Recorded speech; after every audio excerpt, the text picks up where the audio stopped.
Ok. Bonsoir, bonsoir, bonsoir, bonsoir, bonsoir. Bonsoir l'Afrique, bonsoir la Côte d'Ivoire, bonsoir de partout que vous êtes dans le monde. Je vous dis tous bonsoir. J'espère que tout va bien chez vous. J'espère que tout se passe bien dans vos différentes familles. J'espère que tout va bien. J'espère que tout le monde va bien. Bonsoir l'Afrique, bonsoir la Côte d'Ivoire, bonsoir de partout que vous êtes dans le monde. Je vous dis tous bonsoir. Je vous fais un gros coucou, vous tous qui êtes abonnés sur ma page. J'espère que tout va bien dans vos différentes maisons. J'espère que tout le monde va bien. Voilà. Ok.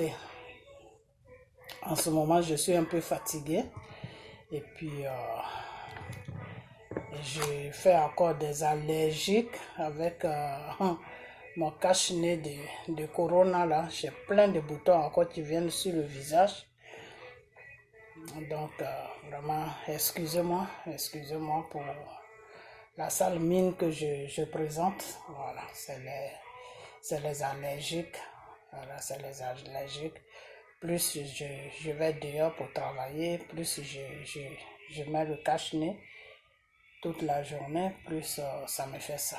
Voilà, donc c'est pas facile pour moi en ce moment. Parce que ce cache-nez, je change de tissu, j'ai même pris des tissus africains, mais les pagnes africains, là, fait les faire coudre, mais ça va pas toujours. Je crois que mon visage ne supporte pas la chaleur. Je crois que ça doit être ça.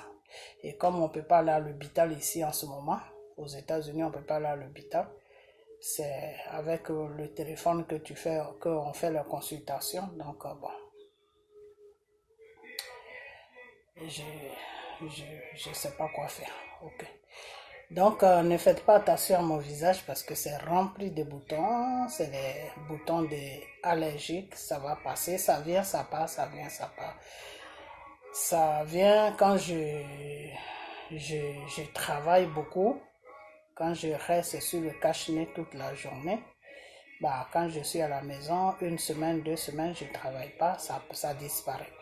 D'accord. Voilà. Ok, bah j'espère que chez vous ça va. Bah chez moi ça va, c'est le seul souci que j'ai en ce moment. Voilà, ça me fatigue. Voilà, ça me fatigue parce que bon, j'ai pas l'habitude d'avoir des boutons comme ça sur le visage. Ça me dérange, ça me fatigue. Voilà, donc j'ai consulté un dermatologue, mais sur le téléphone, il faut qu'il me voie. Bah, il m'a dit c'est la chaleur du cache-nez qui fait ça. Et que mon visage ne supporte pas la chaleur. Et c'est vrai, moi-même je supporte pas la chaleur. Voilà, donc c'est pour ça. Ok. Bon, maintenant, je vous ai expliqué mon petit souci parce je vous ai dit, on est comme une famille. Hein. Alors, si vous me voyez que j'ai le visage triste, c'est pas parce que ça ne va pas, ça va, grâce à Dieu.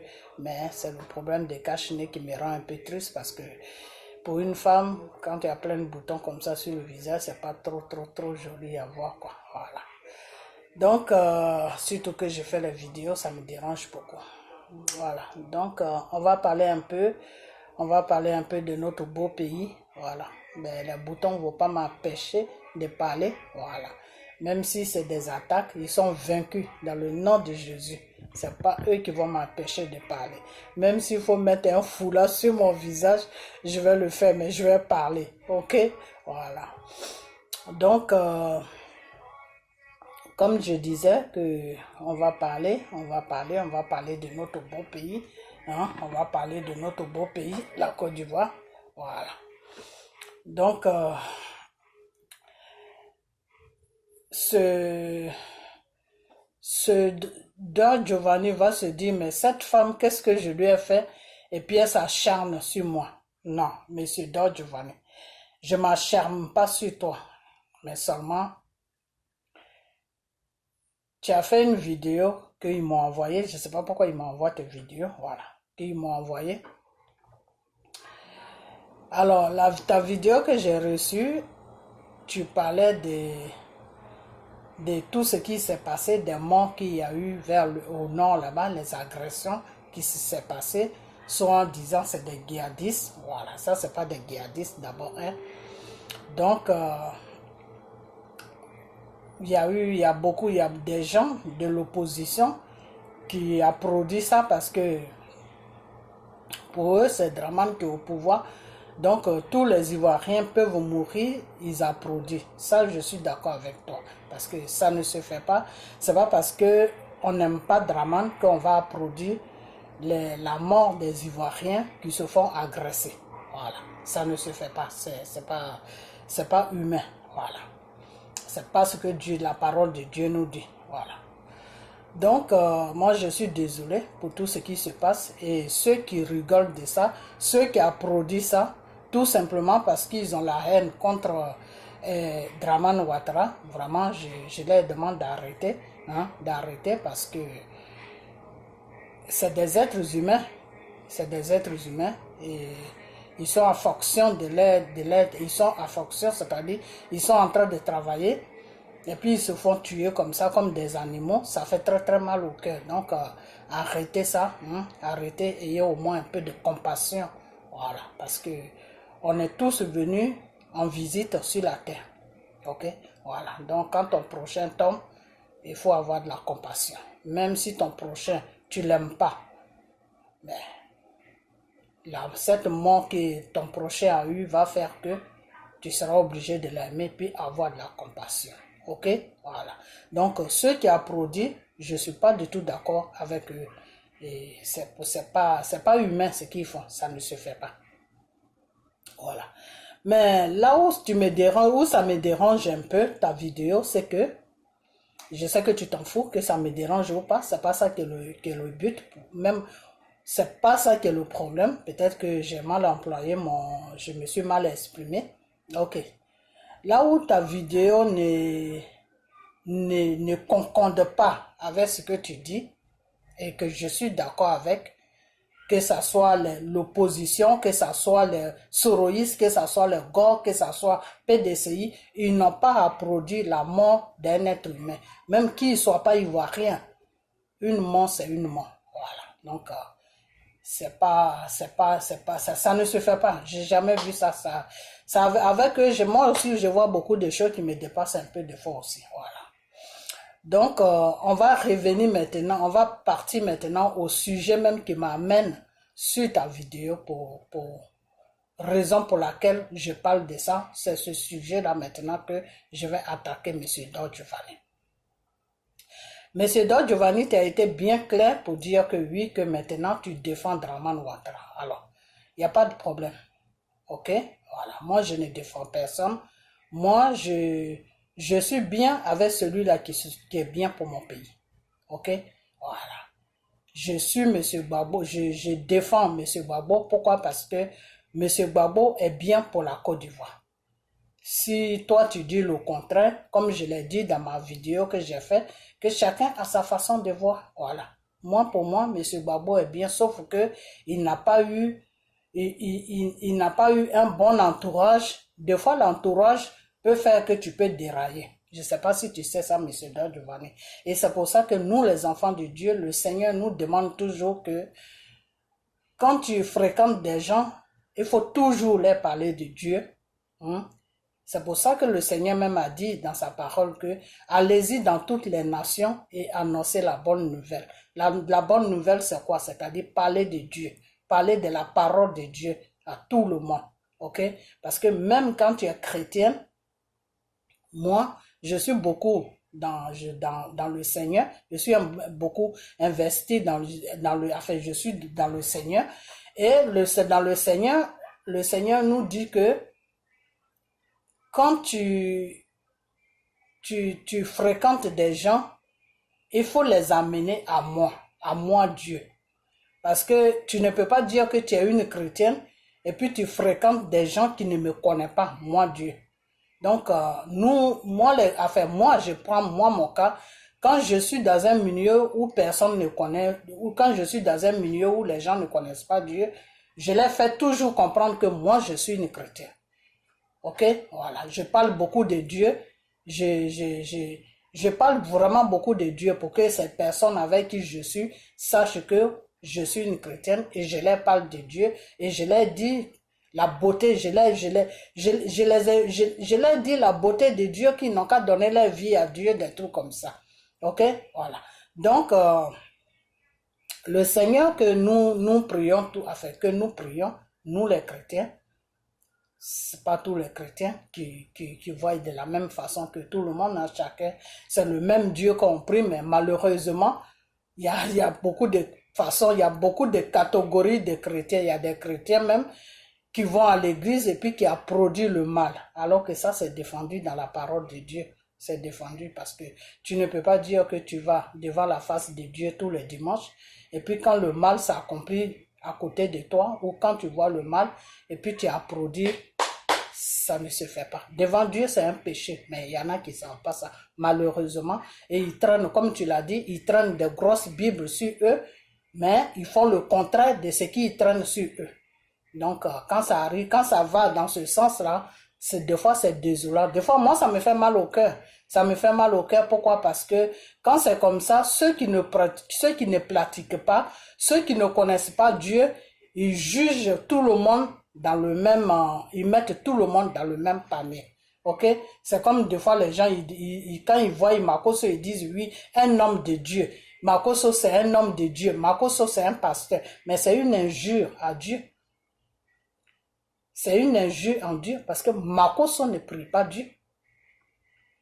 Makoso là, il ne connaît pas Dieu. Peut-être qu'il connaît Dieu, mais il ne pratique pas Dieu. Donc, il ne connaît pas Dieu en gros. Parce que le Seigneur te dit que si tu me connais, tu vas me suivre. Si tu ne me suis pas, c'est parce que tu ne me connais pas. Donc, Makoso ne connaît pas Dieu. Parce que si Makoso connaissait Dieu, il allait chercher ce Dieu-là pour le suivre. Il n'allait pas suivre des marabouts, il n'allait pas suivre des francs-maçons. Donc, des fois, quand je vois des gens qui parlent de certaines personnes qui se disent pasteurs, qui sont dans les fétichistes, qui sont dans les francs-maçonneries, qui sont dans les conneries, et quand ils se font appeler les hommes de Dieu, ou quand ils se font appeler des pasteurs, j'ai mal au cœur. J'ai mal au cœur. Et ça arrive même des fois quand je prie à Dieu, je plaide pour eux, puis je pleure devant Dieu parce que j'ai mal au cœur. J'ai vraiment mal au cœur. J'ai mal au cœur parce que c'est des gens qui sont dans l'ignorance. C'est des gens qui ne savent même pas ce qu'ils font. Parce que quand tu connais la valeur de Dieu, quand tu connais la valeur de ce Dieu qui t'a créé, qui a créé le monde et qui t'a créé toi-même, quand tu connais sa valeur, tu ne peux pas aller tu ne peux pas composer avec Satan et puis mettre la couverture de Dieu sur toi pour dire que tu es un homme de Dieu. Alors que la nuit, tu sers le Satan. Tu ne peux pas faire ça. Tu peux même pas jouer à ce jeu. Parce que l'amour, la connaissance que tu as de Dieu et l'amour que tu as de Dieu ne pourra pas te permettre de jouer ce jeu-là. Ok? Parce que quand tu connais le Seigneur, tu as un amour. Tu as l'amour de Dieu. Il y a un amour qui s'installe à toi automatiquement.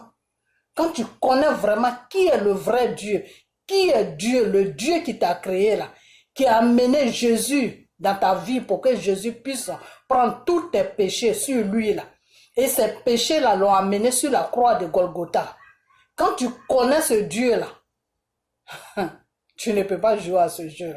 Parce que si tu le connais, son amour va s'installer en toi. Donc cet amour-là va t'empêcher de faire ça. Cet amour même va t'empêcher de chercher l'argent de cette manière. Tu vas plutôt prier ce Dieu-là que tu connais pour lui demander, Père, donne-moi un travail.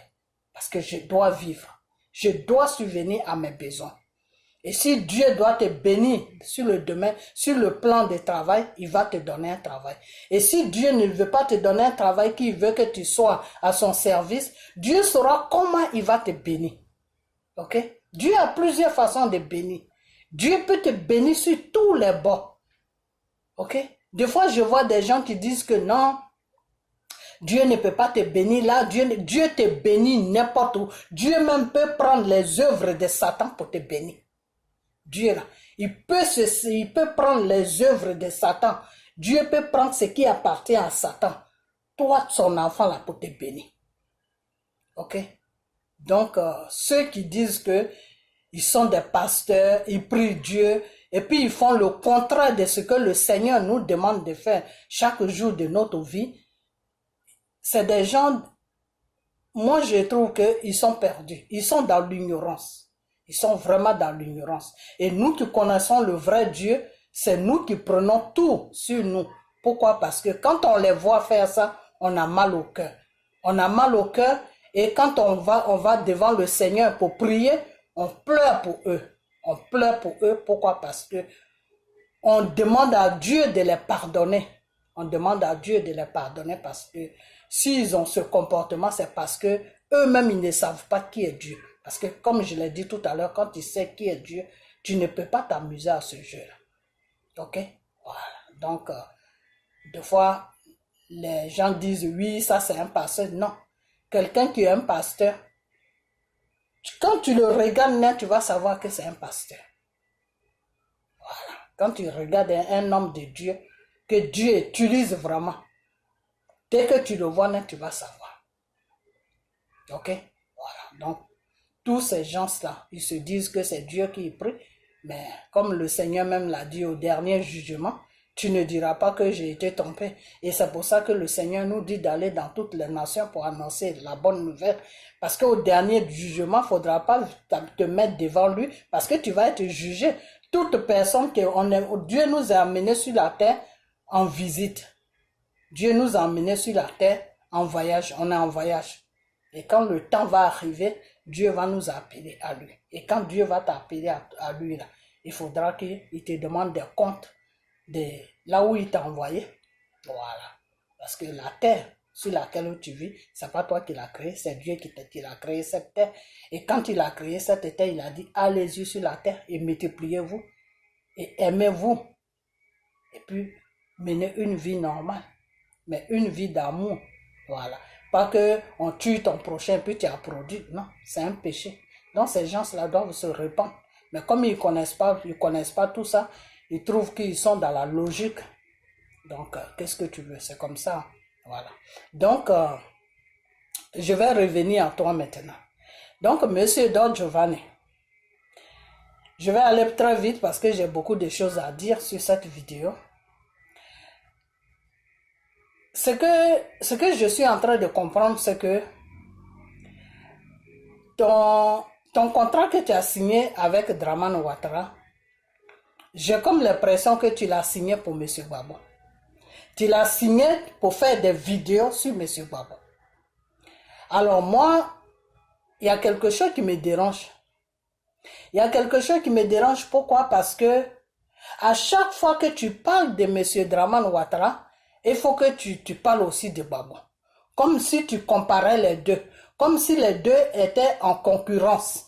M. Gbagbo ne fait pas de concurrence avec personne. Ok? Voilà. Parce que quand tu dis dans ta vidéo qu'ils m'ont envoyé, que j'ai reçu, quand tu dis que si, comment on appelle ça, si les Ivoiriens ont tellement de enfin, si l'opposition plutôt a tellement de la haine pour Dramane Ouattara que jusqu'au point d'aller applaudir la mort des Ivoiriens et que si c'est parce que M. Dramane Ouattara n'est pas un Ivoirien que ces gens-là, que l'opposition se comporte comme ça, et maintenant tu rentres dans M. Gbagbo, je n'ai même pas pu écouter toute ta vidéo, et que tu rentres parce que ça bloquait, et que tu rentres dans M. Gbagbo maintenant pour dire que non, M. Gbagbo lui-même, est-ce que il est ivoirien? Est-ce que lui-même il est ivoirien? M. Don Giovanni, M. Gbagbo, comme tu demandes s'il est ivoirien, effectivement, M. Gbagbo, il est ivoirien. Pourquoi M. Gbagbo est ivoirien? Parce que moi qui suis là devant toi qui parle dans cette vidéo-là, j'ai dépassé mes 40 ans.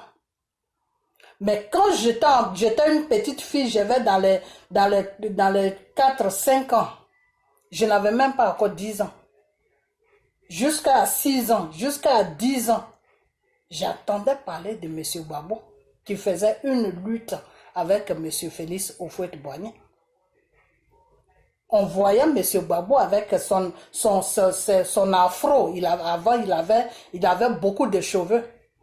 Nous, quand on était petite fille, on portait des petites culottes et puis on jouait à la marraine avec nos copines. On était au CP1. Moi, j'ai entendu parler de M. Gbagbo. Toute ma famille connaissait M. Gbagbo. Ok? Ok. Maintenant, M. Dramane Ouattara, que à chaque fois, quand tu parles de lui, tu le compares à M. Gbagbo. Là. M. Dramane Ouattara, moi, je le connais pas. Moi, là, je ne le connais pas. J'ai vu monsieur, comment on appelle ça, monsieur Dramane Ouattara, c'est quand il est rentré, quand il a commencé à menacer le pouvoir déjà de Bédié, le pouvoir de Gbagbo, c'est là où j'ai vraiment connu le monsieur. Quand il était premier ministre, avant il n'était pas premier ministre de Houphouët. Et après ça, il y a eu un problème d'économie au niveau de la Côte d'Ivoire, tout. Et les Blancs, les Français, les Français l'ont imposé à Houphouët. Ils l'ont imposé à Houphouët. Donc, monsieur Gbagbo, moi, je suis là. Quand j'étais petite fille, j'attendais parler de lui. Par mes parents, par mes oncles. J'attendais parler de monsieur, comment on appelle ça, monsieur Gbagbo. Parce qu'il était le seul politicien qui s'affrontait à Houphouët. Donc, monsieur Gbagbo est connu de toute l'Afrique et de toute l'Europe que c'est un Ivoirien. Ok? Alors, à chaque fois que tu fais tes vidéos, quand on parle de monsieur Dramane Ouattara, tu vas aller creuser Monsieur Gbagbo, comment on appelle ça, les histoires de Monsieur Gbagbo. Que oui, quand on prend son père qui était à la guerre et la mère qui était, mais ça ne correspond pas. Mais ça c'est pas notre problème. C'est la mère de Gbagbo n'est pas une étrangère. Elle est bêtée de Gagnoa. C'est une bêtée. Ok? Donc ça, ce n'est pas notre problème. Ok? Obama qui a gouverné, comment on appelle ça, les États-Unis. Il n'y a personne qui va dire aux États-Unis ici qu'Obama n'est pas américain. Obama, il est américain. Donc, Obama peut se retrouver dans la même situation que Gbagbo. Si vous dites que vous ne connaissez pas le père de Gbagbo, que celui-là qui est le père de Gbagbo n'est pas le père de Gbagbo, il n'y a pas de problème. Mais nous, ce qu'on sait, Gbagbo, c'est un Ivoirien. Parce que nous, on l'a vu. On a vu M. Gbagbo quand on était petite. Moi, j'ai vu M. Gbagbo quand je n'avais pas encore 10 ans même. Et quand je suis partie en France, je l'ai rencontré là-bas encore. Quand j'étais dans les 15 ans, quand j'avais dans les 15 ans. Donc, M. Gbagbo a grandi avec la génération de Félix Houphouët-Boigny, qui est toi-même, parce que toi-même, tu es la génération de Félix Houphouët-Boigny. Ok? Donc, c'est Félix Houphouët-Boigny qui a donné l'indépendance à la Côte d'Ivoire. Et il a été le premier président ivoirien. Et c'est sur ce président ivoirien-là que nous tous, notre génération a connu M. Gbagbo. À cette époque-là, nous, on ne connaissait pas M. Dramane Ouattara. M. Dramane Ouattara a commencé à se montrer vraiment au public ivoirien quand il a commencé à menacer le pouvoir des gens, le pouvoir de Bédié, le pouvoir de Gbagbo. Ok? Donc, tu fais la politique, tu vas fouiller dans la vie privée des gens. Ça, c'est pas bien. D'où M. Gbagbo vient, d'où il vient pas, nous, ce qu'on sait, c'est un Ivoirien comme tout le monde. Monsieur Don Giovanni, je vais te dire une chose que moi, je suis une femme, j'ai des enfants. Ok? Voilà. Seule la femme sait qui est le père de son enfant. L'homme même qui vit dans la maison avec toi, qui fait tout avec toi là, qui est marié, qui t'a marié là. C'est lui, c'est toi la femme qui sait qui est le père de ces enfants qui est le père des enfants qui sont dans la maison avec toi. Ok? Il y a des femmes que moi, J'ai attendu, j'aurais appris, hein, mais j'ai pas vu. J'aurais appris que il y a des femmes, il y a une femme même qui vivait avec un homme pendant des années aux États-Unis. Une Guinéenne ou je sais pas de quel pays. Et elle a eu des grands enfants avec ce monsieur. Les enfants ont été nés même en Afrique avant que le monsieur ne vienne. Et après ça, le monsieur, quand il a eu tous ses papiers, il a fait venir les enfants avec, comment on appelle, au moment où le monsieur, voilà, quand le monsieur a eu les papiers, là je m'exprimais mal, excusez-moi. Quand le monsieur a eu les papiers, il devait d'abord faire venir la femme. Après, il a hésité, il a dit non, je vais d'abord faire rentrer les enfants. Et une fois que les enfants sont tous rentrés, après maintenant, toi, tu vas venir au dernier moment. Et il a un ami qui lui a dit, mais toi, tu fais les choses en envers.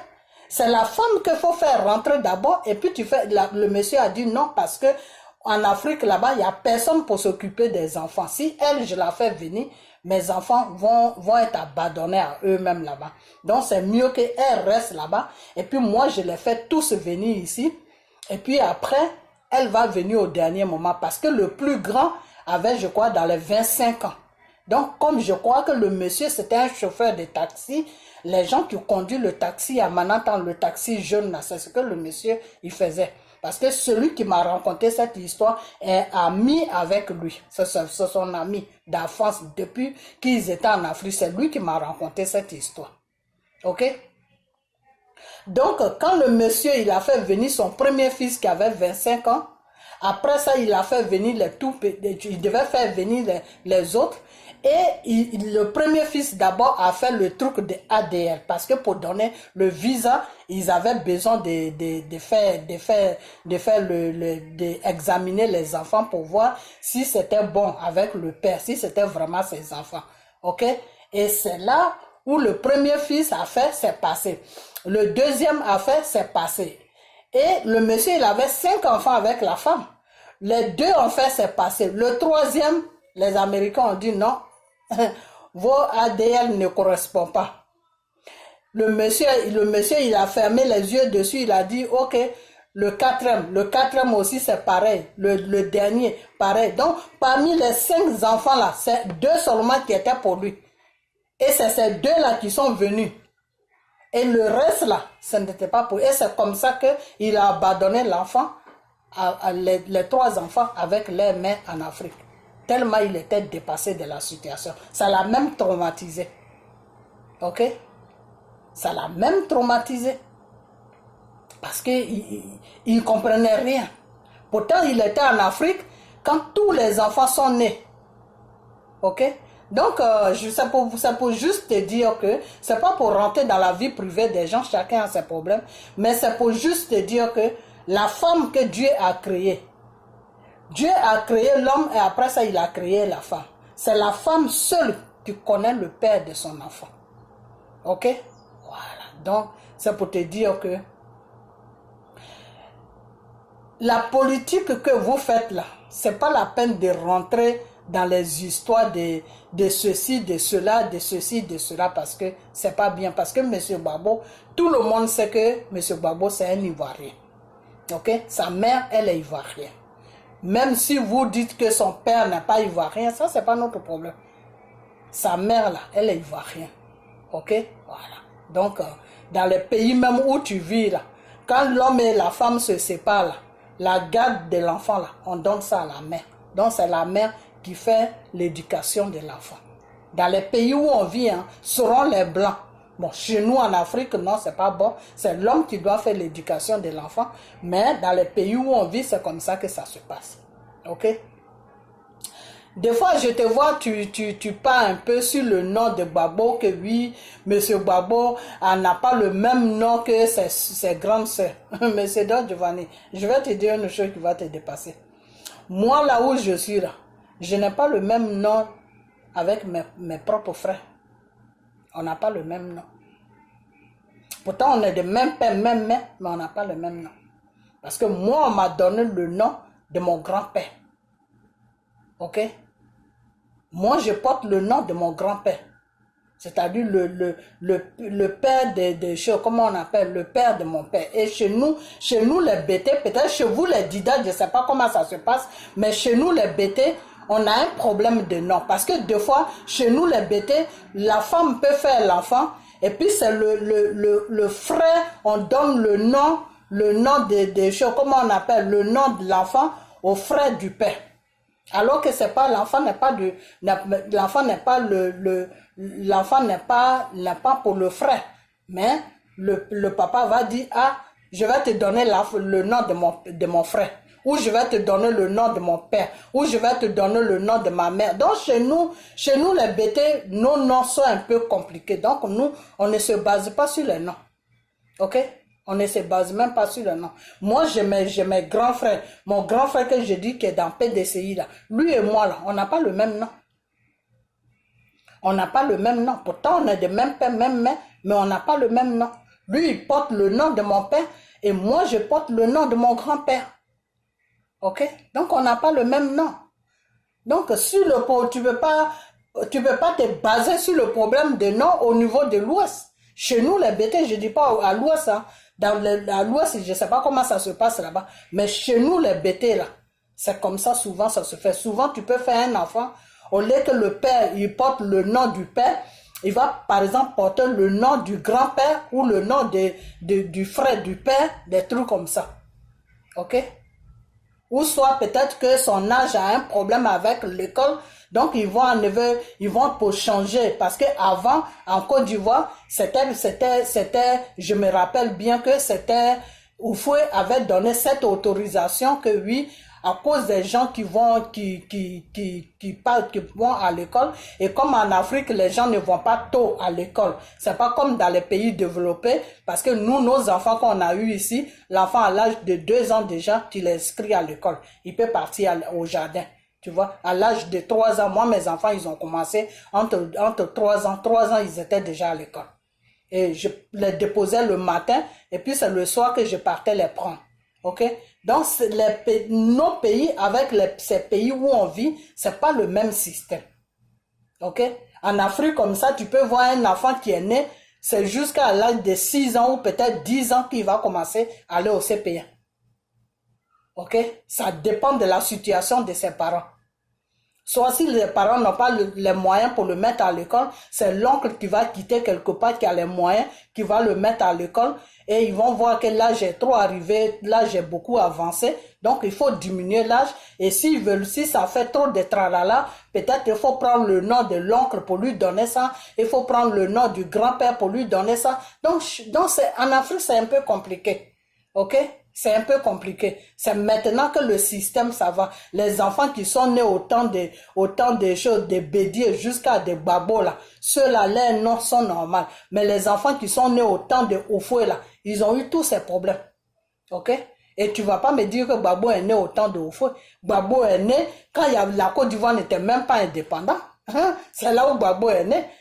Babo est né où la Côte d'Ivoire n'était même pas indépendante. Moi, j'ai des oncles qui sont nés au même moment que avant c'était comment. Moi, ma mère, elle m'a expliqué ça. Avant, c'était comment. Avant, il y avait pas d'extrait. Fallait écrire le nom de l'enfant dans un gros cahier. Et c'est quand l'enfant, il commençait déjà à jouer même. Il joue. L'enfant avait déjà 6 ans, de fois 10 ans, c'est là où tu vas faire son extrait de naissance. Donc Giovanni, tu fais partie de la Côte d'Ivoire et tu fais partie de la génération de Oufoué, donc tu vas pas rentrer dans ces détails-là tout simplement pour défendre quelqu'un qui s'appelle Draman. Non. Ok, donc je vais fermer cette parenthèse pour te faire comprendre que je ne sais pas c'est quoi ton problème avec Babo, mais la politique, quand on l'a fait là, on l'a fait sur qu'est-ce que l'autre a fait, qu'est-ce que l'autre a fait. On ne la fait pas en rentrant dans la vie privée des gens. Ok? Parce que quand tu rentres comme ça dans cette vie de Babo là, en disant que oui, on sait même pas d'où son père vient, tout ça, c'est une injure que tu amènes à sa mère. Sa pauvre mère qui est morte. Ça ne se fait pas. Ça ne se fait pas. C'est comme tout ça, Giovanni, quelqu'un en politique avec toi, puis il va te dire non, on ne sait même pas, est-ce que lui-même, est-ce que c'est son vrai père même qui l'a reconnu? Ça ne se fait pas. C'est une injure. Tu attaques quelqu'un sur le plan politique. Tu ne l'attaques pas sur sa vie privée. d'où son père vient, d'où sa mère vient, ça c'est sa vie privée. Ça rentre pas en politique. Ça rentre en politique quand la personne doit gouverner le pays. C'est là qu'on commence maintenant à lui demander d'où il est, à commencer à chercher où il est né, qu'est-ce qu'il a fait dans sa vie, est-ce que ce qu'il a fait ne va pas contre la loi, ne va pas, est-ce qu'il a fait des bonnes choses qui peut lui permettre de gouverner un pays, ceci, cela. C'est là maintenant les enquêteurs vont maintenant enquêter sur la personne pour savoir qui est réellement la personne et puis qu'est-ce qu'il a fait dans sa vie. Mais un individu qui est en train de défendre quelqu'un d'autre, excusez-moi, il fait un peu noir, donc un individu qui est en train de défendre quelqu'un d'autre ne va pas rentrer dans la vie privée de l'autre. Ça, ce n'est plus de la politique que tu fais, M. Dodjouvané. Ce n'est plus de la politique. Parce que là, tu es en train d'agresser M. Gbagbo dans sa vie privée. Ok? Donc, c'était juste pour te dire que M. Dramane Ouattara, là, personne ne connaît sa mère. Moi, je ne connais pas sa mère. Personne ne connaît sa mère. Par contre, Gbagbo, moi, j'ai vu sa mère. Au moins, si je n'ai pas vu son père, mais j'ai vu sa mère. Sa mère est ivoirienne. Elle dit un nana comme moi. Donc, elle est bêtée. Ok? Voilà. Donc, M. Gbagbo, là, c'est son droit de gouverner la Côte d'Ivoire. Pourquoi? Parce que il est né en Côte d'Ivoire. À ce que je sache, M. Gbagbo n'est pas né. Il n'est pas né au Burkina, ou il n'est pas né au Mali, ou il n'est pas né en Guinée, ou il n'est pas né au Togo. Non. À ce que je sais, c'est que M. Gbagbo, il est né en Côte d'Ivoire. Et s'il est né en Côte d'Ivoire et que sa mère est ivoirienne, est bêtée, c'est son droit de gouverner son pays. Si Dramane Ouattara et toute sa bande de rebelles n'ont pas laissé le temps de gouverner, c'est pas sa faute. Monsieur Gbagbo n'est pas Jésus. Monsieur Gbagbo là, il n'est pas Jésus. Ok? Voilà. Monsieur Dramane Ouattara, il a pu faire des choses. Excusez-moi, je vais mettre la lumière. Il a pu, comment on appelle ça? Il a pu, excusez-moi, il a pu construire, comme vous dites, il a pu arranger la Côte d'Ivoire, comme vous dites, parce que pendant 10 ans, il est resté sur son pouvoir. Il n'y a personne qui l'a dérangé. Il n'y a pas une rébellion dans ses fesses. Ses fesses sont libres. Il dort tranquillement, il se réveille tranquillement. En plus, il a le soutien de la France. Et avant, il avait le soutien des États-Unis. Mais quand le gouvernement américain a compris toute la magouille que la France a fait, dans laquelle, oui, ils ont traîné ces gens-là, quand ils ont compris que Nicolas Sarkozy a menti pour faire tout ce mascarade qu'il a fait sur la Côte d'Ivoire, ils se sont retirés tranquillement de l'histoire de la Côte d'Ivoire. Mais la France a été toujours avec monsieur Dramane Ouattara. Donc, Gbagbo n'a pas eu cette chance. Et si Gbagbo n'a pas eu cette chance, c'est pas parce qu'il est malchance, c'est pas parce qu'il a la malchance, non. Gbagbo là, la main de Dieu est sur lui. C'est pour ça que toutes les bombes que la France a déposées sur lui là, ça l'a pas tué. C'est pour ça qu'il n'est pas mort. Parce que la main de Dieu est sur lui. Parce qu'il a la bénédiction de Dieu sur lui. Ok? Tout simplement, les Français ne veulent pas voir Gbagbo. Pourquoi? Parce que Gbagbo défend les intérêts de l'Ivoirien. C'est tout. Alors, s'il y a beaucoup d'Ivoiriens qui ne comprennent pas ça, et puis le monsieur est devenu aujourd'hui les choses, comment on appelle ça même? Le monsieur est devenu aujourd'hui les balles de ping-pong. C'est dommage, hein? C'est vraiment dommage. Hein? C'est dommage parce que tout se paye ici sur bas. Tout ce qu'on fait là, ça se paye. Hein? Tout acte que tu poses là, tu dois savoir que un matin, tu vas payer ça. Tu payes ça avant que Dieu t'appelle à lui. Hein? Non, parce que c'est sur la terre que tu as posé. Donc, c'est sur la terre que tu vas payer ça. Ok? Tout ce que le monsieur, toutes les souffrances que le monsieur a subies, toute l'humiliation que le monsieur a subie, Si aujourd'hui les Ivoiriens ne veulent, certains Ivoiriens ne veulent pas reconnaître ça, qu'ils veulent le dégrader, mais ça ne peut pas passer. Ça ne peut pas passer parce que pour que quelqu'un soit dégradé là, il faut que ça soit la volonté de Dieu. C'est Dieu qui donne la permission à ce qu'un être humain soit dégradé. Dieu ne peut jamais donner la permission à l'être humain qu'il a créé pour pouvoir dégrader Babo. Non. Non. Non. Là, vous allez parler comme ça à gauche, à droite, mais c'est des choses qui ne peuvent pas le toucher. Il va toujours minimiser ça. Le contraire, il va se dire que ces gens-là ne savent pas ce qu'ils font. Parce que s'ils savaient ce qu'ils faisaient là, s'ils savaient ce qu'ils étaient en train de faire, ils n'allaient pas faire ça. Et quand vous parlez comme ça sur le monsieur là, quand les Français voient vos vidéos là, ils se foutent de vous. Ils se foutent de vous parce que le gouvernement français, l'Élysée même savent très bien que le vrai combat même de la Côte d'Ivoire, celui qui mène le vrai combat de la Côte d'Ivoire là, celui qui défend même les intérêts de la Côte d'Ivoire, et puis il ne lui laisse pas le temps de défendre sa nation là. Les Français même savent que c'est Babo. Ils le savent, ils ne sont pas bêtes. Hein. Ils savent que c'est Babo qui est dans le vrai combat de la libération de la Côte d'Ivoire. Ils savent que c'est M. Babo qui est dans la vraie réalité de la Côte d'Ivoire. Les Français, ils le savent. Ils savent ça. Les politiciens français, là, les journalistes français, là, eux tous, ils savent ça. Peut-être la population, des fois la population française, ils ne sont pas trop dans la politique. C'est des gens, ils ne savent même pas de fois ce qui se passe. Mais les politiciens et les journalistes, là, ils savent que celui qui est dans le vrai combat même de l'Afrique, là, de l'Afrique de l'Ouest qu'ils ont colonisé, là, il s'appelle M. Babo. Ils savent ça. Et c'est pour ça qu'ils maintiennent le monsieur dans toutes sortes de souffrances pour ne pas qu'il réveille la conscience de ses frères qu'ils ont pris en otage, qui se disent des gouverneurs, qui se disent des présidents en Afrique là-bas et qui maltraitent leur population au profit du gouvernement français. Ok? Donc, des fois, quand je vous vois en train de parler au moment où un jeune de 46 ans au Sénégal est en train de se battre avec Macky Sall pour lui dire que ce pays que tu gouvernes là, tu le gouvernes pour le peuple sénégalais ou tu le gouvernes pour le peuple, pour le gouvernement français.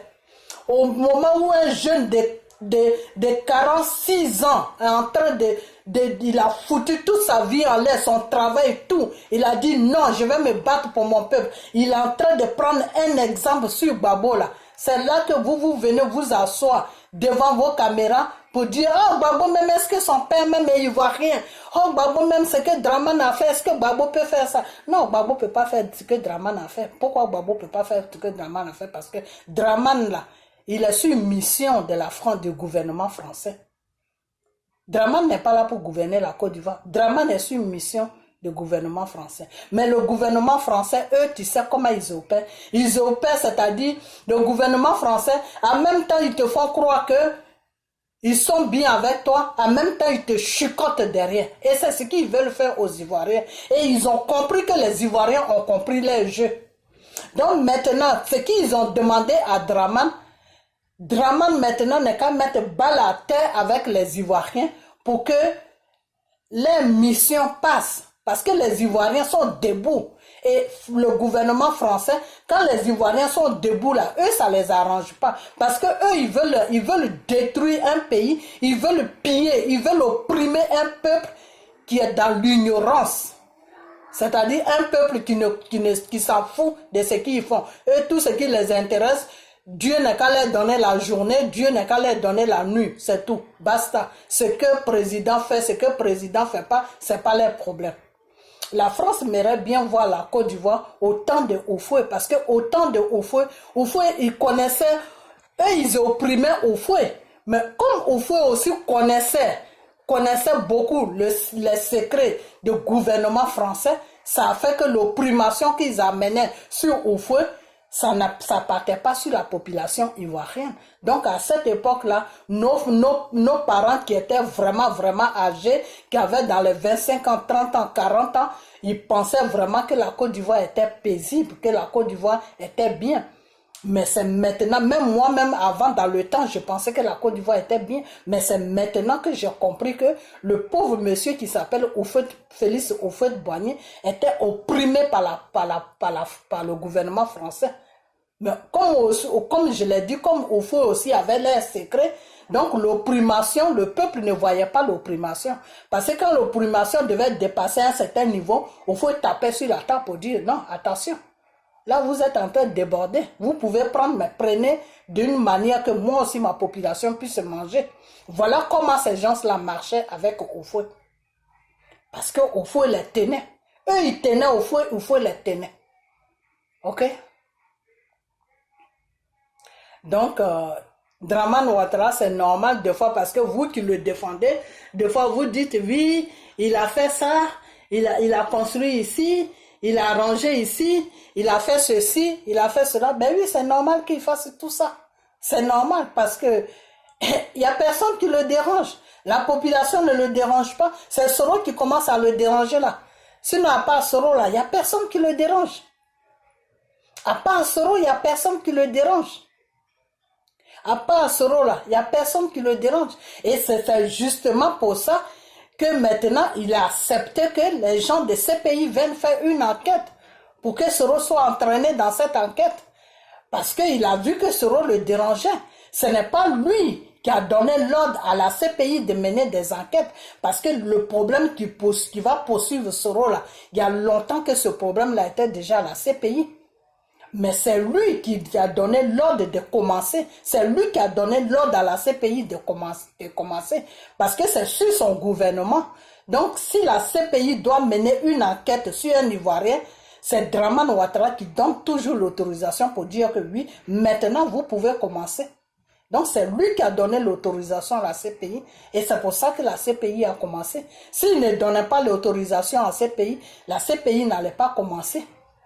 C'est pas lui qui a dit à la CPI de commencer, non. Le dossier était déjà à la CPI, mais la CPI attendait son ordre. La CPI, parce que c'est comme quelqu'un, c'est comme tu as un ami à toi. Tu es chez toi, ton ami avant de venir te rendre visite, là, il faut qu'il t'appelle pour savoir ta position. Il faut qu'il t'appelle, ah tiens, je suis dans le coin, je vais passer te voir, ou demain comme j'ai rien à faire, je ne sais pas ce que tu fais, est-ce que je peux passer te voir? C'est comme maintenant tu lui donnes l'accord que non, tu peux venir, il n'y a pas de problème. C'est là qu'il prend sa voiture, il prend le train ou il prend un transport pour venir te voir. Il ne débat pas comme ça devant ta porte. C'est la même chose comme la CPI. Le dossier qui va poursuivre Soro là était à la haie, ça fait des années que c'est là-bas. Mais il fallait que Draman donne son accord pour dire que bon, maintenant c'est le bon moment, vous pouvez venir enquêter. Parce qu'ils ne peuvent pas aller enquêter comme ça, c'est un pays et il y a un président dessus. C'est pas un moulin. Ok? Donc, c'est parce que Soro le dérange. C'est pour ça qu'il a donné l'accord maintenant pour que les enquêtes puissent commencer et puis amener et puis lancer un mandat d'arrêt contre Soro. Donc, à part Soro là, il n'y a personne qui le dérange.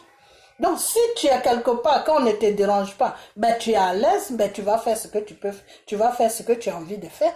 Mais si on te dérange, tu préfères plutôt calmer ceux qui te dérangent que de construire un pays. Donc, c'est ce qu'ils ont fait à Gbagbo. Ils ont mis Soro devant. Soro était en train de le déranger dans tous les sens. Soro était en train de le menacer matin, midi, soir que non, si tu ne fais pas ça, tu ne fais pas ça. Voilà ce que je vais faire aux Ivoiriens. C'est toi-même qui l'as dit dans ta vidéo que Soro criait sur Gbagbo et puis Gbagbo ne réagissait pas. C'est pas parce que Gbagbo ne peut pas réagir devant Soro, mais c'est parce que Gbagbo pense d'abord aux Ivoiriens avant de réagir. Parce que Gbagbo sait que Soro, il est arrivé à un niveau où il s'en fout maintenant. Ok? Pourquoi Soro s'en fout? Parce que c'est la France et Draman Ouattara qui ont promis le pouvoir à Soro. Comment ils ont promis le pouvoir à Soro? Ils ont dit à Soro, aide-nous à déloger Gbagbo. Et quand Gbagbo va partir, on va mettre Draman. Quand Draman va finir son mandat, c'est toi qui viens. C'est ce qu'ils ont dit à Soro.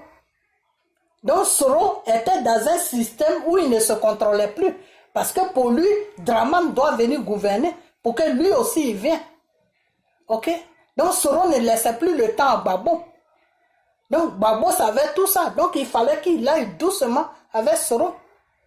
Pour ne pas que Soro se lève un matin, commence à dire à ses rebelles de faire n'importe quoi. Parce que quand comment on appelle ça, quand Soro a poussé un peu IB, Soro faisait n'importe quoi maintenant sur la rébellion. Soro faisait n'importe quoi. Ok? Donc, je ne vais pas rentrer dans ce sujet-là, mais c'est tout simplement te dire que ton contrat que tu as signé avec Dramane Ouattara, là, j'espère que ce n'est pas pour venir raconter des trucs sur Gbagbo. J'espère que ce n'est pas pour venir dénigrer Gbagbo en croyant que en dénigrant Gbagbo, les Ivoiriens vont lui tourner le dos et puis aller vers chose comme on appelle Dramane. Parce que ça, c'est quelque chose, même dans ton rêve, même ça ne pourra jamais se faire. Ok? Dans ton rêve, même ça. Dramane lui-même, il sait que même en rêve, même ça pourra jamais être, ça pourra même pas s'accomplir. Ok? Parce que c'est Dieu qui fait tout. L'amour là, l'amour pour qu'un peuple t'aime là, c'est Dieu qui impose ça dans le cœur du peuple. Ce n'est pas Gbagbo qui a imposé son amour au peuple. Non, c'est Dieu qui a imposé l'amour de Gbagbo dans le cœur de la population ivoirienne. Ok? Voilà, parce que Gbagbo là, il est sur la Côte d'Ivoire pour une mission. Parce que vous les Ivoiriens, vous ne comprenez même pas au fait, même vous ne comprenez pas le combat du monsieur. Et c'est malheureux, hein? C'est vraiment malheureux. Parce que le temps que, comme je l'ai dit, un jeune de 46 ans en train de se battre avec au Sénégal là-bas avec Macky Sall pour lui faire comprendre que tes lois que tu veux changer là, pour te maintenir au pouvoir, au profit de la France là, tu vas dégager là. Le temps que le jeune est en train de se battre, en train de faire comprendre à la population que si Macky Sall gouvernait normalement notre pays là, voilà voilà comment vos vies allaient être. Voilà comment vos vies allaient être. Le temps que ce jeune de 46 ans en train d'expliquer ça à la population sénégalaise et qu'ils ont compris. Vous les Ivoiriens qui avez le même âge que ce monsieur, ou plus que même ce monsieur, vous êtes là à taper sur quelqu'un qui est en train de partir dans le bon sens pour que votre pays soit libéré des griffes des Français. Vous supportez, faut supporter Dramane. Moi, je dis faut supporter Dramane, mais il faut supporter Dramane dans la vérité. Est-ce que vous supportez ce monsieur-là dans la vérité? Vous ne pouvez pas le supporter dans la vérité parce que le monsieur lui-même n'est pas dans la vérité. Le monsieur lui-même fait comprendre au peuple, au monde entier, chaque jour que non, il est là pour les Ivoiriens. S'il n'est pas là, les autres, le nord, l'ouest, l'est, centre, les autres ethnies là vont tuer comment on appelle les gens du nord. Mais pourtant, c'est lui-même qui est en train de maltraiter les gens du nord. C'est lui-même qui est en train de faire le travail qu'il dit les autres vont faire. D'après toi, comme tu avais dit l'autre fois que oui, celui qui est monsieur, comment on appelle le président d'ici dit à l'autre que oui, tu es criminel. Et c'est là que l'autre a dit que oui, blablabla, enfin je sais pas, que c'est lui-même qui est criminel. Ok? Donc c'est la même chose que Dramane est en train de faire. C'est-à-dire c'est lui-même qui est le poison du peuple du Nord. Mais c'est lui qui fait croire aux gens que non, c'est les autres ethnies qui sont dangereux pour le Nord. Et ceux-là qui le suivent là, eux, ils n'ont pas encore compris quelque chose, mais avec le temps, ils vont comprendre. Parce que, comment on appelle, le temps est un deuxième nom de Dieu. Donc, un matin, Dieu va les faire revenir à l'ordre pour qu'ils comprennent qui est Dramane. Ok? Moi, je ne suis pas contre le monsieur jusqu'à aller applaudir la mort d'un Ivoirien. Non, je ne le ferai jamais. Jamais je le ferai. Ok? Mais aussi, je ne peux pas aussi laisser quelqu'un qui défend Dramane Ouattara d'afficher une mauvaise image de Gbagbo sur les réseaux sociaux. Ça ne se fait pas. Qui ne connaît pas Gbagbo? Qui ne connaît pas le combat de Gbagbo sur l'Afrique? Toute l'Afrique connaît le combat de Gbagbo, M. Giovanni. Toute l'Afrique connaît le combat de Gbagbo. Même la France même connaît le combat de Gbagbo. C'est pour ça que la France n'a jamais porté Gbagbo dans leur cœur. Parce qu'ils connaissent le combat de Gbagbo. Ils savent que Gbagbo est là pour la Côte d'Ivoire et pour l'Afrique. Gbagbo n'a pas leur temps. Ils le savent. Et c'est pour ça qu'ils combattent le monsieur. Et c'est pour ça que ils ont manipulé Soros jusqu'à aller prendre une bande de rebelles pour venir attaquer le pouvoir de M. Gbagbo pour déstabiliser la Côte d'Ivoire, pour déstabiliser les Ivoiriens que nous sommes. Ok? Donc la France, le gouvernement français qui est l'Élysée là, connaissent très bien le combat de Gbagbo. Mais il n'y a que des Ivoiriens qui ne comprennent pas encore le combat de Gbagbo. Mais je ne vais pas les insulter. Sinon, je vais dire que c'est les idiots Ivoiriens qui n'ont pas encore compris le combat de Gbagbo. Mais je suis trop poli pour insulter. Ok? Il n'y a que les Ivoiriens qui n'ont pas encore compris le combat de Gbagbo. Sinon, toute l'Afrique. Que ça soit comment on appelle, que ça soit comment on appelle, tous les pays, que ça soit le Cameroun. Le Cameroun a été le premier pays qui a compris le combat de Gbagbo, Sud-Afrique. Ok? Donc le combat de Gbagbo là, tout le monde connaît. Tout le monde a compris le combat de Gbagbo. La France même qui est concernée savent pourquoi Gbagbo se bat. Ok? Donc aujourd'hui, si Dramane est sur la Côte d'Ivoire et qu'il gouverne la Côte d'Ivoire et que tu veux le défendre, c'est ton droit de le défendre. C'est ton droit. Chacun a le droit. Moi, je ne suis pas particulier, je ne suis pas quelqu'un, non. Moi, je suis pour les intérêts de mon pays. Je veux que mon pays aille mieux pour qu'un jour, on puisse aussi rentrer chez nous. Ok? Voilà. Donc, celui qui va dans les intérêts de mon pays, là, c'est lui que je vais suivre. Je ne peux pas suivre quelqu'un qui est contre les intérêts de mon pays. Non. Non, j'ai toutes mes facultés en place. Ok? Voilà. J'ai toutes mes facultés en place. Donc, je ne peux pas suivre quelqu'un qui est en train de me flatter qu'il est là pour moi, mais au fait, il n'est pas là pour moi. Au fait, c'est lui qui a mon problème. Au fait, c'est lui qui fait que je peux plus rentrer dans mon pays. Ok? Donc, cette personne-là, je ne peux pas suivre cette personne. Parce que toutes mes facultés sont encore en place. Ok? Donc, M. Gbagbo, personne, je dis bien personne sur les réseaux sociaux ne pourra faire comprendre au monde entier et aux vrais Ivoiriens qui ont toutes les facultés en place. Personne ne pourra les faire comprendre que Gbagbo a un problème. Gbagbo a un problème pour eux. Non. Non. Parce que Gbagbo n'est pas un problème pour l'Ivoirien. Ok? Gbagbo n'est pas un problème pour l'Ivoirien. Si c'était Gbagbo seulement là, l'Ivoirien n'allait jamais sortir de son pays. Ok? Tous les Ivoiriens qui sont fourrés au Ghana, au Togo, au Bénin, au Sénégal, partout, qui sont en train de souffrir là. Tu crois que si Gbagbo gouverne, même si Gbagbo ne fout rien sur son pouvoir, même si Gbagbo ne construit pas la Côte d'Ivoire, il ne fout rien. Mais eux tous, ils allaient être là-bas.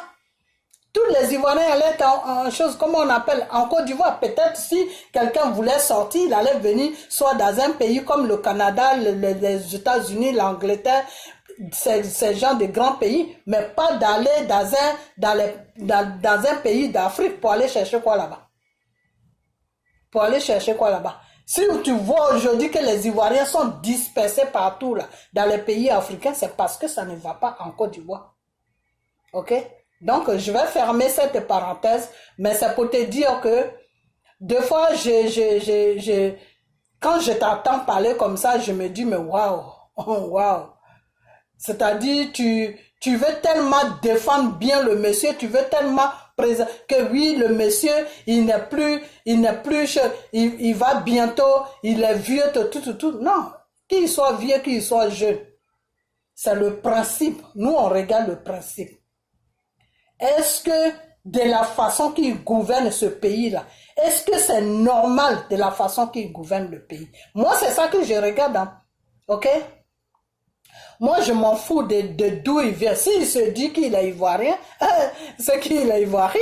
Voilà, c'est tout. S'il dit qu'il est ivoirien, moi, c'est une fierté pour moi. Au moins, il y a quelqu'un qui renie son pays pour mon pays. C'est une fierté pour moi. OK? Ça veut dire que son pays n'a pas de considération. Ça veut dire qu'il renie son pays. Il renie son pays. Ça veut dire que il ne donne pas de l'importance à son pays. Donc, pour moi, c'est une fierté.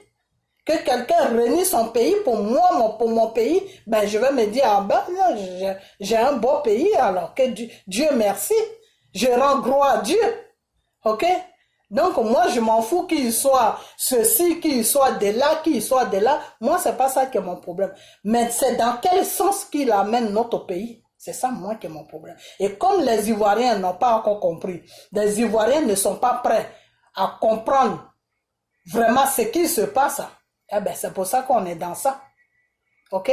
Donc tu peux faire tes vidéos, moi c'est pas mes affaires, mais Monsieur Gbagbo, franchement, pour l'amour de Dieu, il faut laisser ce monsieur-là tranquille. Parce que c'est pas Gbagbo qui fait que Dramane n'a pas aimé. Hein. Non, non, non, non, non. C'est pas Gbagbo qui fait que Dramane n'a pas aimé. Dramane même, il est stupide, il est bête. C'est pour ça qu'il n'a pas aimé. OK? Il est bête de la façon que tu traites Gbagbo de bête là. Moi, je te dis, Dramane Ouattara est bête. C'est pour ça que depuis 10 ans, les Ivoiriens le fuient. Parce que s'il n'était pas bête là, depuis 10 ans là, les Ivoiriens allaient oublier Gbagbo. Parce que les Ivoiriens même n'ont pas de direction. OK? C'est parce qu'ils n'ont pas de direction, c'est pour ça qu'ils allaient oublier Gbagbo. Parce que les Ivoiriens même ne connaissent pas l'importance que Gbagbo est venu faire sur leur pays. Parce que les Ivoiriens même ne connaissent pas la valeur de Gbagbo. Et c'est pour ça que l'Ivoirien même ne connaît pas l'importance de Gbagbo. Donc, si Dramane Ouattara était intelligent, s'il n'était pas bête, il y a longtemps que les Ivoiriens allaient déjà oublier M. Gbagbo. OK? Sauf nous comme ça. Parce que moi, ce n'est pas Gbagbo que j'aime. Ce n'est pas Gbagbo qui m'intéresse. C'est si on dépose Gbagbo au pouvoir et que pendant 10 ans, on lui donne la chance qu'ils ont donnée à Dramane Ouattara de lui foutre la paix, de le laisser tranquille. Si la France lui fout la paix et que la France gouverne leur pays et qu'il fout la paix à Gbagbo là, pendant 10 ans, c'est-à-dire ils font comme si la Côte d'Ivoire n'existait pas pendant 10 ans. Mais moi je sais que Gbagbo va faire quelque chose sur mon pays. OK? Voilà. Ça, je suis sûr de ça. OK? Mais c'est parce que quand Gbagbo vient net, on lui laisse, on le fait espérer un peu, et puis ils vont commencer à négocier avec lui. Non, tu nous donnes ça. Non, le monsieur leur donne tout. Mais la présence du monsieur même les dérange. Gbagbo les a tout donné, mais la présence de Gbagbo sur la Côte d'Ivoire les dérange. Parce qu'ils connaissent, eux ils connaissent la valeur de Gbagbo. Ils connaissent l'importance de Gbagbo. Ils savent que même si le monsieur les donne tout là, Dieu va créer situation. Gbagbo va faire sortir de la Côte d'Ivoire de l'esclavage de la France. Et tous les autres pays là vont se joindre à Gbagbo. Donc le français, lui, il voit loin. Vous comprenez? Voilà, l'homme blanc voit loin. Lui, il voit dans 10 ans, dans 20 ans. C'est l'homme noir qui voit là où s'arrête son nez. Sinon l'homme blanc, lui, il voit plus loin.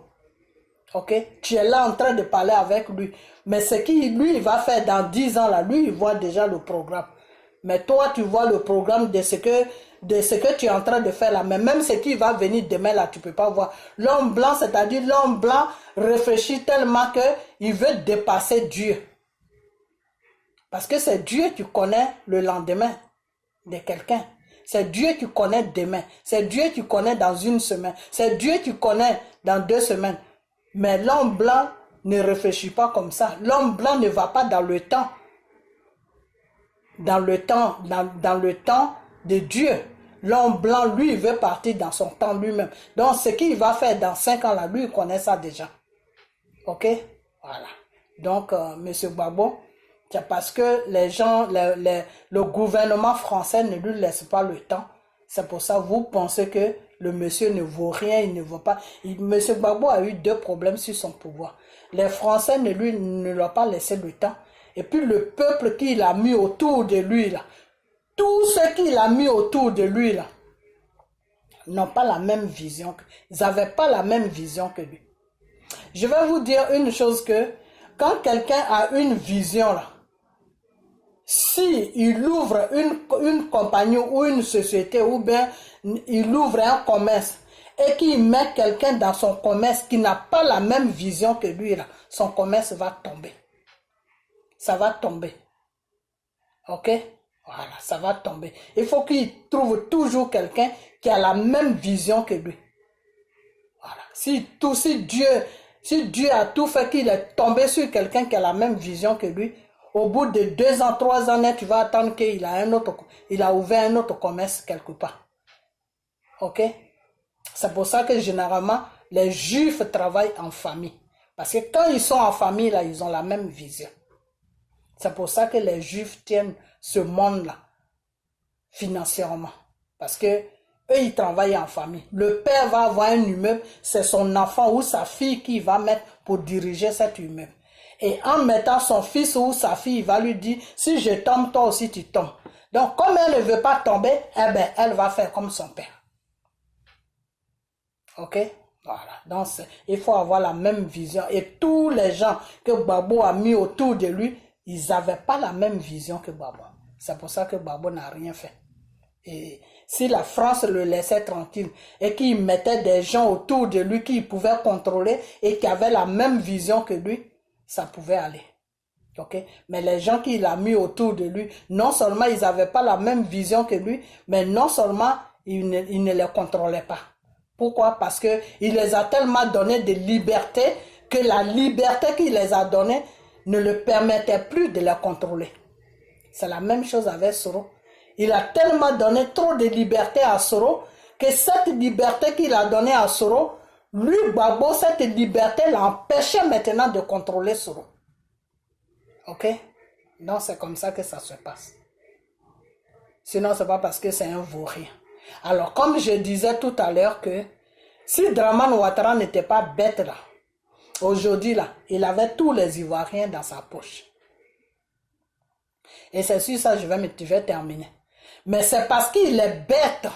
C'est le plus bête de l'Afrique. C'est pour ça que la Côte d'Ivoire est toujours mouvementée. Sinon, s'il était intelligent là, si Dramane Ouattara était intelligent là, tous les Ivoiriens, même ceux qui sont au Togo, ceux qui sont au Ghana, eux tous là, il allait les faire rentrer. Donc aujourd'hui là, tout le monde allait oublier Gbagbo.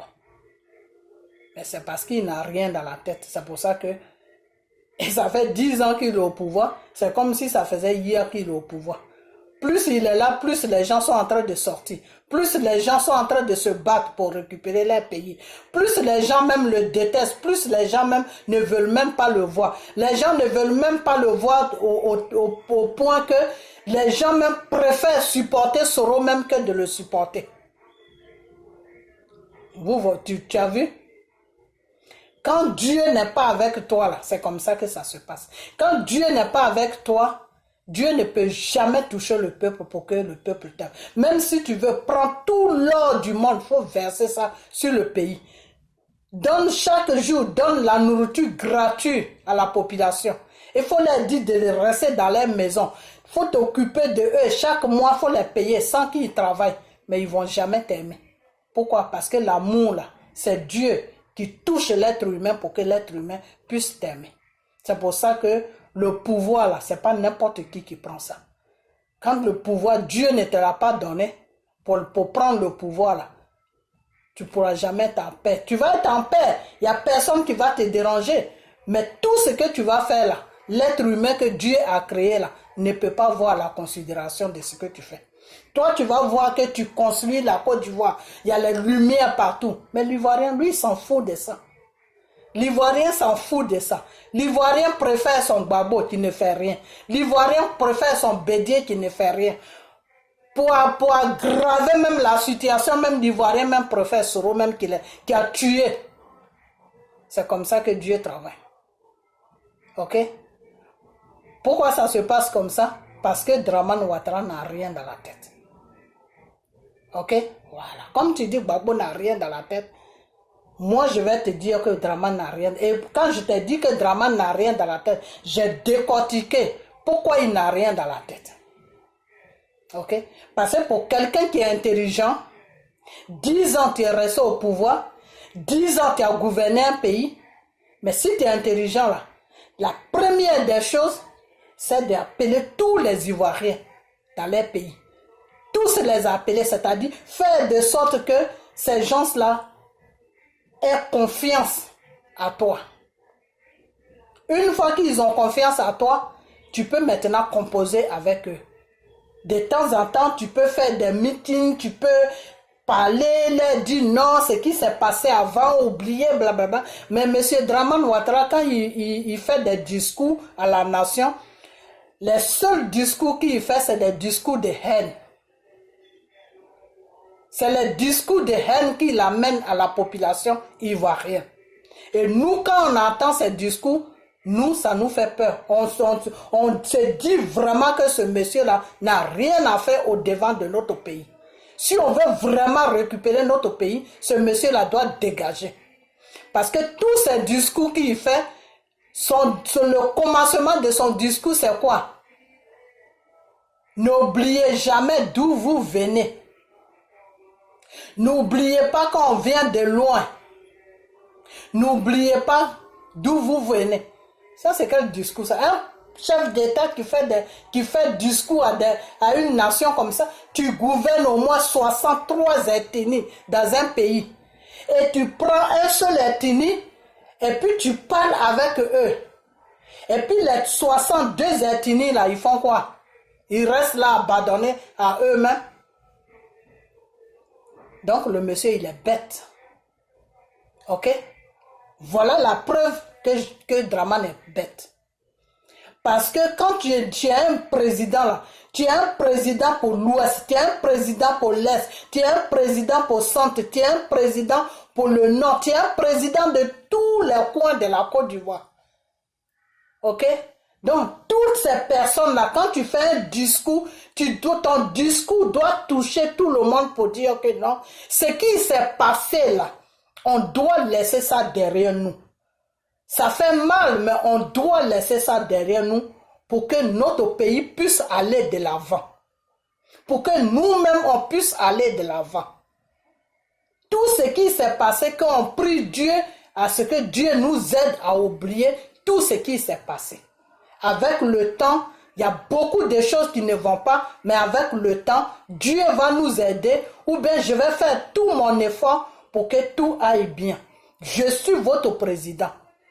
Je sais qu'il y a des choses qui s'est passé, mais on doit oublier tout ça pour aller de l'avant. Mais quand tu t'adresses à un peuple du Nord, et puis tu dis à ce peuple-là, n'oubliez pas d'où on vient. Faut jamais oublier d'où on vient. Un chef d'État ne fait pas un discours comme ça. Ça, c'est un individu qui doit faire un discours comme ça. C'est un individu qui doit faire un discours comme ça. Donc, toi, tu dis aux autres, n'oubliez pas d'où on vient. Ça veut dire quoi? En gros français, qu'est-ce que ça veut dire? En gros français, ça veut dire que faut jamais oublier ce que ceux-là nous ont fait. Ce que ceux-là ont fait avant que moi je prenne le pouvoir, n'oubliez jamais ça. Parce que si demain je ne suis plus sur ce pays-là, ils vont recommencer à quoi? C'est ce que ça veut dire. Un seul mot, et puis tu as conclu tout ce que le monsieur veut dire. N'oubliez jamais d'où on vient.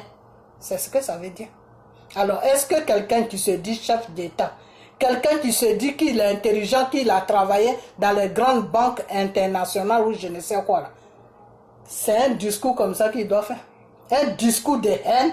C'est lui qui partage la haine dans la Côte d'Ivoire pour dire que non, vous les gens du Nord, au temps où ceux-là ils étaient au pouvoir, n'oubliez jamais ce qu'on a subi. C'est un président que toi tu dis, tu défends, que tu dis Gbagbo est bête, que lui il est intelligent. C'est lui qui... Gbagbo ne dirait jamais ça. Gbagbo, il ne dirait jamais ça.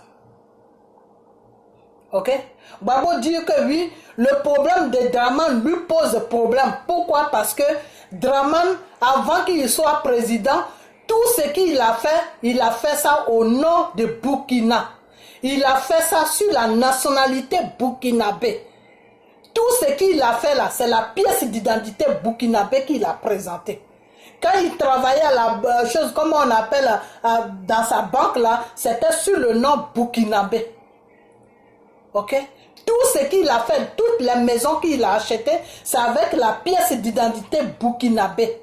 Donc quand Gbagbo il dit, il regarde tout ça, il se demande vraiment si ce type-là est bien pour la Côte d'Ivoire. Parce que quand tu dis que tu fais partie d'un pays, que tu es citoyen d'un pays là, quand tu achètes tous les trucs que tu achètes, que ce soit maison, que ce soit les études que tu as fait, que ce soit le travail que tu as fait, mais tu dois faire ça sur le nom des choses, comment on appelle ça, de la Côte d'Ivoire. Regarde Thiam comme ça, monsieur Thiam, c'est quelqu'un que j'aime bien, mais je n'aimerais pas qu'il gouverne la Côte d'Ivoire parce qu'on est déjà traumatisé, on n'a plus besoin d'autres traumatismes encore. On prie vraiment Dieu à ce que tout ça, ça s'arrête parce qu'on est fatigué, hein? On est fatigué, ça fait des années qu'on est dedans, on commence à vieillir dedans, hein? Depuis qu'on avait, comment on appelle, 27 ans ou 28 ans, on n'avait même pas encore 30 ans quand cette histoire de Côte d'Ivoire a commencé. Nous, on est fatigué avec ça.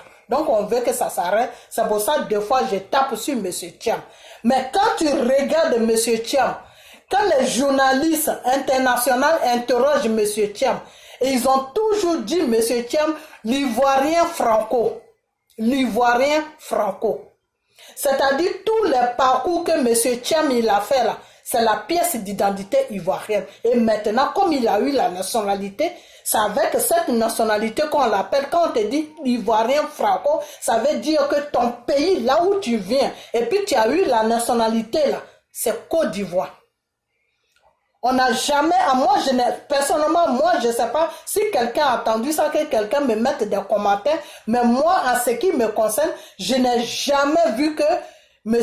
Thiam, où ils l'ont appelé Sénégal, je ne sais quoi. Son côté Sénégal même, les gens ne parlent même pas de ça. Quand les gens parlent là, c'est ivoirien franco, ivoirien franco, ivoirien franco. Pourquoi? Parce qu'il a collé la pièce d'identité ivoirienne sur son dos. Donc si demain il achète une maison aux États-Unis, les gens sauront que ça c'est pour un Ivoirien. Parce que c'est le papier ivoirien, c'est pas même s'il a la nationalité française, mais sur la nationalité, là où il est né là, c'est Côte d'Ivoire. Donc pour Draman, c'est pas la même chose. Draman, partout où il est passé là, c'est Burkina qui sort. C'est quand il devait maintenant gouverner la Côte d'Ivoire là, que c'est maintenant là, la nuit là, où tout le monde est vieux là, c'est là maintenant que Côte d'Ivoire sort sur ces trucs. Donc, afin de Draman Ouattara, vous voulez bien le défendre, vous les Ivoiriens, sachez comment le défendre. C'est tout, hein. Moi, c'est tout ce que je vous demande. C'est un être humain, il a besoin de défense. Ok? Voilà, il a besoin de défense. Je ne suis pas contre ça, mais ne le défendez pas en le comparant, en faisant la comparaison, ne le défendez pas et puis le comparer aux autres. C'est-à-dire faire conforme pour que vous parlez de quand il s'agit de Draman, et Gbagbo même, Gbagbo et Draman ils font pas chose, comment on appelle ça, ils font pas, comment je peux appeler ça même, ils font pas compétition, ils font pas compétition. Gbagbo même ne sait même pas si Draman existe. C'est parce que le gouvernement français l'ont imposé Draman, c'est pour ça. Sinon, Gbagbo ne calcule même pas Draman. C'est parce qu'il ne le calcule pas qu'il a fait rentrer Draman. Ok? Et tout ce que Gbagbo a fait sur son gouvernement là, c'est pas parce que c'est Gbagbo même qui s'est levé comme ça pour le faire. C'est le gouvernement français qui lui disait de faire tout ça. La rentrée de Draman, c'est le gouvernement français qui lui a dit de faire rentrer Draman. Parce que ce gouvernement français-là, quand eux, ils font ça là, il y a des menaces derrière. Tu veux que ton pouvoir soit dans la paix, eh bien, il faut faire ça. Et toi, tu te dis, ah, moi je veux la paix, donc je fais ça. Pour que Soro soit Premier ministre, ça a été la même chose. Non, il faut nommer Soro Premier ministre si tu veux que ton gouvernement soit en paix.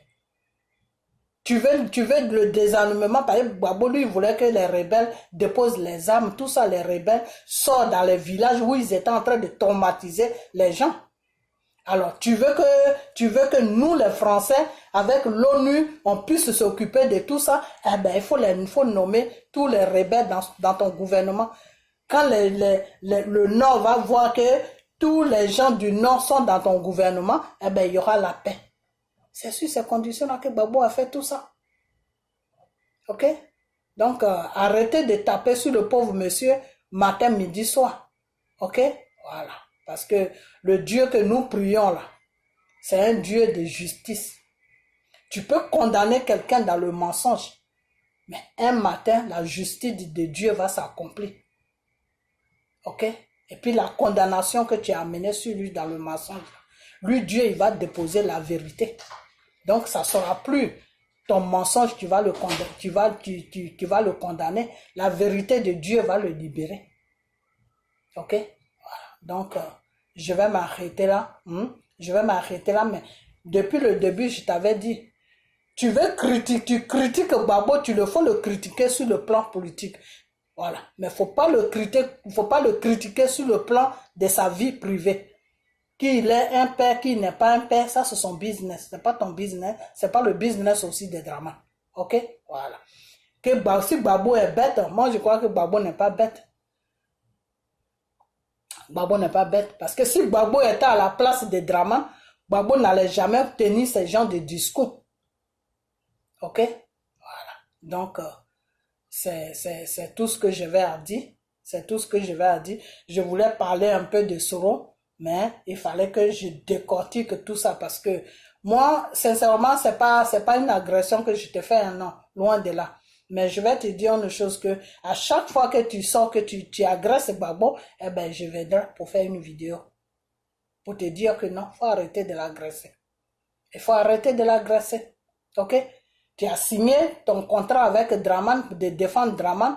Eh ben, il faut défendre Draman dans une logique qui est normale, pas de dégrader quelqu'un. Ok? Tu dis, tu es venu sur la toile, tu dis, je suis venu pour poursuivre Soro jusqu'à ce que Soro aille à la haie. Eh bien, il faut continuer ton travail sur Soro. Il faut laisser M. Gbagbo tranquille. Ok? Parce que M. Gbagbo et Draman, ils sont pas dans un concours.